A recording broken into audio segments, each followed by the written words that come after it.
How about a little bottom up pants fitting? I know you guys have heard about top down, center out, and I do all of my fitting generally from the top to the bottom, because when you're adjusting things from the top, everything below it gets adjusted.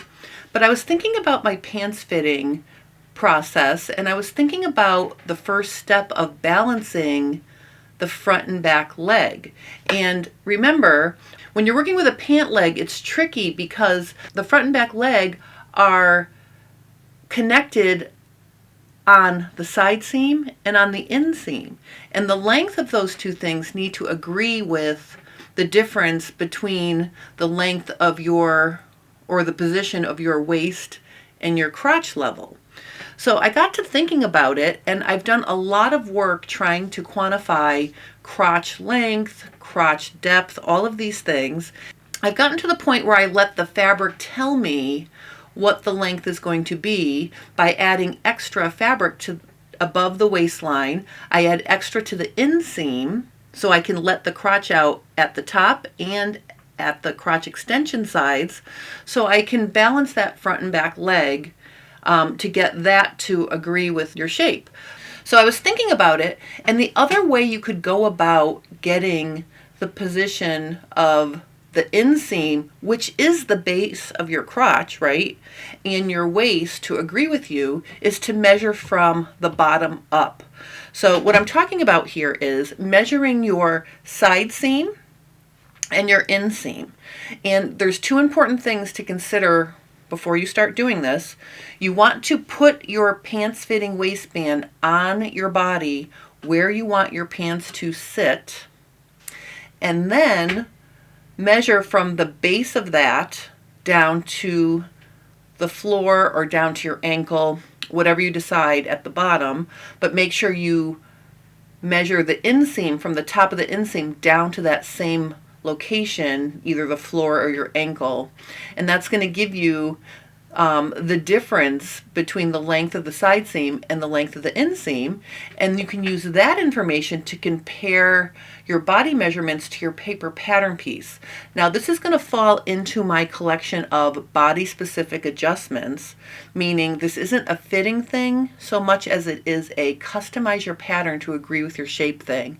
And I think this might make quicker work for some people to balance the front and back leg if their side and inseams are the right proportion to each other.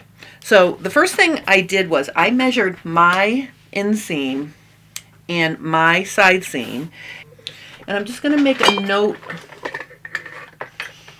over here on my little mini pattern pieces as to what it is.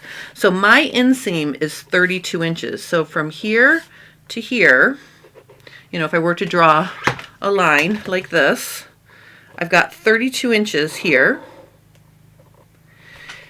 And when I measured my body from the base of my waistband down to my hem, like this, I got 41 inches. So I have a 9-inch difference between where I wore my pants below the waistband at the waist to the hem compared to the inseam to the hem. So what does that mean? That means the leg is sewn together at both the side and inseam. So if I could customize my pattern to have that same difference of 9 inches, I think that that would make it quicker for me to balance the front and back leg. So I'm going to show you how to make those changes on this mini paper pattern. But I have one of my patterns that I made into pants, and I used the position of the waistband as a guide for my measurements. Both the side and inseam can change slightly depending on the style pant you're making. So if you're making jeans, that inseam is going to be jammed up right against you. But if you're making a trouser, it may hover an inch or so below your body. So you have to keep that in mind as well. If you have a pair of pants that are the same style as what you're going to be making, you know, or trying to fit a new pattern, you could measure the side and inseams of the garment instead of your body measurements if those if you have a pair of pants that fit you the way you like. So this pattern fits me really well. Here's a picture of me wearing it. It's my corduroy Sorsha Classic Slim trousers. And what I'm going to do here is I'm going to pick one leg. You don't need to measure both legs because obviously your side and inseams need to be the same length. But I'm going to go ahead and measure my inseam here down to my hem, and I am getting exactly 32 inches, which I find very interesting. Okay, so that agrees. And then I'm going to measure my side seam, and I am getting 41.5. So it's almost perfect, right? I guess there could be little differences depending on where it's sitting exactly, but I think a half an inch difference is not too dramatic. And you can see, like I showed you, these pants do fit me really well. What I want to show you here is, in the process of getting this pattern to fit me, I had to raise my crotch to meet my body. So if you look at this right here, okay, notice I had to pick up the base of my crotch to get that to fit me properly. And if I measure the adjustment, I had to lengthen my inseam 1.25 inches to get it to agree with the length of my side seam. So I'm finding this very interesting that I did have to raise that, and I did it during the course of fitting. So this wasn't a body-specific adjustment. This was just me at the end picking the crotch up to get it to where it needed to be without hauling up the rest of the pants. And I do have a tutorial for that. I'll put a link in the description below. So if you find that your crotch is too low, you can raise it without pulling everything else up with it, meaning not adjusting the side seams. So let me show you now, if you want to give this a try and you measured your side and inseams, let's say at the end you realized your pattern, your inseam needed to be lengthened 1 inch to agree with your body measurements. So I'm going to show you how this is going to work, and this works whether you have to lengthen or shorten your inseam. For me, I needed to lengthen it. It may be that you need to shorten your inseam. So people who have low behinds, for example, might find that when they measure the top of their inseam, it's a little bit lower, or it's a little bit shorter than the pants pattern. You could do this in reverse and slash and overlap versus slash and spread like I'm going to do. So let's start with the front first. I'm going to just draw a box basically around my crotch extension and the top of my inseam. So you can see here I'm literally just drawing a box around it, right? And I'm going to, and then I'm going to mark how much I need to lengthen it. So let's say in this case it's 1 inch. So I'm going to just use a quarter here because this is a quarter scale pattern.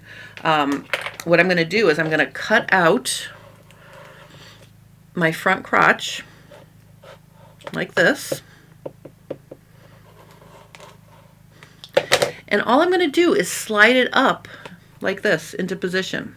So I'm not adjusting it horizontally, I'm just picking it up vertically to lengthen my inseam the amount I needed. Okay, and then obviously you would just take some paper, stick it under there, and tape that into position, and then just, redraw your inseam here. So you can see I added all of this. So now lengthening this inseam brings that up, and then the inseam and side seam measurements would agree with my measurements, my body measurements. So you'd have to make a like adjustment to the back because obviously you need your inseams to be the same length. Now notice I'm not going to come over here in the diagonal. I'm going to draw my horizontal or the base of my box down near the straighter part of the inseam in the back. And then I'm also going to come up a little higher. I want to get away from the base of the curve because I just want to make it the easiest possible truing up situation as I can get here.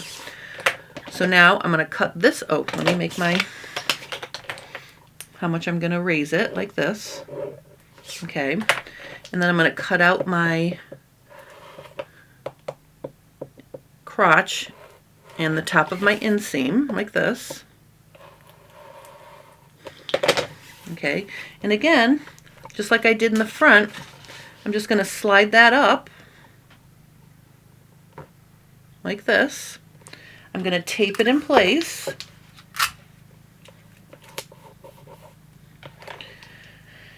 And, oh, I guess I can just take this one and plop it right here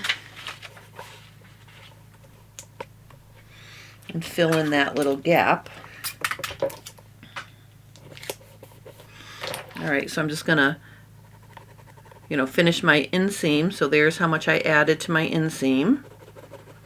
Okay, and over here, I'm just going to split the difference and just connect the original waist with somewhere down here like that. And I'm just gonna redraw my, the back, the straight part of the crotch like that. So now what I've done is I've lengthened my inseam to agree with my shape. I think this is really exciting, actually. I can't wait to try this in another class next year when I teach another in-person pants fitting class. I think this will help people get closer to where they need to be when they're trying to balance the position of the front and back crotch to get it to agree with your shape. All right, so I think this is going to make quicker work of fitting. I'm putting this in my body-specific adjustments to customize the pattern to your shape before you start fitting. So I do think that this can be very helpful and give you a head start to balancing the front and back leg because you've now created side and inseams that are agreeing with your measurements. Now remember, when you go to do your fitting, you're going to be adding fitting allowance, up at the top, right? And you're also going to be adding fitting allowance along your inseam like this and also along your side seams, right? So you're going to have room to play with, but I think it's going to get you closer. So if you have any questions or comments about that, please post those below and I will help you. I do want to mention that if anybody is in my J Stern Designs YouTube Insider Club, I made it at checkout where you could gift a membership to a friend. So if you're in my club and you're enjoying it and you'd like to gift a membership to one of your sewing friends, check the link below for that. If you're not in my J Stern Designs Insider Club, you may want to join. We're having so much fun. We get together on the last Sunday of every month, and it's been really amazing to see the friendships that are being created both on screen and in person. I have a few ladies in Arizona that actually got together and met in person once they realized how close together they lived. That was really fun. And in addition to that, there is a Q&A community forum where you can ask questions, post pictures, and I get ideas for club exclusive tutorials from the Q&A section. And the whole catalog of all of my YouTube videos are organized by topic and by order of operation. Everything's downloadable with a click of a mouse. The table of contents is clickable, and you can get right to the tutorial you're looking for without searching around. So if you're interested in that, check the link below for that as well. And I do want to just wish everybody a happy Thanksgiving. This is Thanksgiving week. I hope you have time to spend with your families, and I hope everyone has a wonderful time. So I think that's it for today. I hope you all have a great rest of your day, and thank you so much for watching.